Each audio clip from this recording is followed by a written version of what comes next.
This is the second part of the chapter. The topic is Black Aeroplane and it is written by Frederick Forrestal. The narrator, जो कि एक pilot है, रात के समय अपने पुराने डेकोटा एयरप्लेन में फ्रांस से इंग्लैंड की तरफ उड़ रहा था। आसमान बिल्कुल साफ था, तारे भी चमक रहे थे और वह अपनी फैमिली के साथ छुट्टी बिताने और सुबह का ब्रेकफास्ट करने के लिए बहुत ही एक्साइटेड था। उसने पेरिस कंट्रोल को फ़ोन किया, जिन्होंने उसे 12 डिग्री वेस्ट मुड़ने की सलाह दी। सब कुछ प्लान के मुताबिक स्मूथ चल रहा था। जब वह पेरिस से करीब 150 किलोमीटर आगे निकल गया तो अचानक उसके सामने आसमान में काले पहाड़ों जैसे विशाल स्टॉर्म क्लाउड्स आ गए। उसके पास इतना फ्यूल नहीं था कि वह बादलों के ऊपर से या गोल घूमकर निकल सके। वह वापस पेरिस भी नहीं जाना चाहता था क्योंकि उसे घर पहुंचने की जल्दी थी। इसीलिए उसने एक बहुत बड़ा रिस्क लिया और अपने प्लेन को सीधा उन काले तूफानी बादल के अंदर डाल दिया। बादलों के अंदर जाते ही सब कुछ पूरी तरह काला हो गया।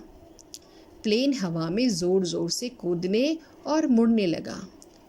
जब पायलट ने प्लेन के इंस्ट्रूमेंट को देखा तो वह दंग रह गया। उसका कंपास गोल गोल घूम रहा था और ख़राब हो चुका था।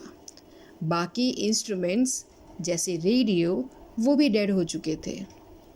वह पेरिस कंट्रोल से कांटेक्ट नहीं कर पा रहा था और पूरी तरीके से खो चुका था। तभी उस घने अंधेरे में उसे अपने पास एक दूसरा ब्लैक एरोप्लेन दिखाई दिया।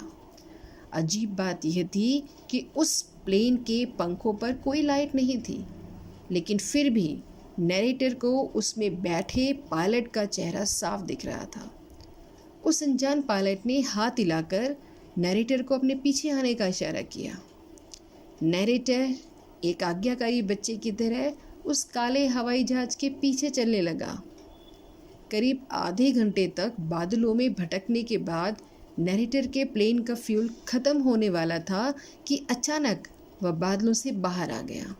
सामने उसे रनवे दिखाई दिया और वह सुरक्षित लैंड कर चुका था।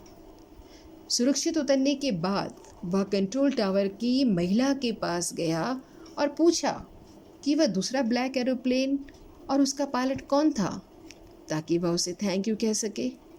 वह महिला उसकी तरफ बहुत हैरानी से हंसने लगी और बोली, इस भयानक तूफान में तुम्हारे प्लेन के अलावा आसमान में और कोई प्लेन नहीं उड़ रहा था।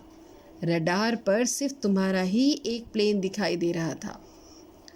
नैरेटर हैरान रह गया कि बिना कंपास, बिना रेडियो और बिना फ्यूल के आखिर उसे बचाने वाला वह रहस्यमय पायलट कौन था। यह आज भी एक मिस्ट्री है। कई लोग मानते हैं कि वह उसका खुद का इनर स्ट्रेंथ या कॉन्फिडेंस था जिसने मुसीबत में उसको मार्गदर्शन किए। Thank you. If you liking my video, please do like, share and subscribe my channel, and please comment also.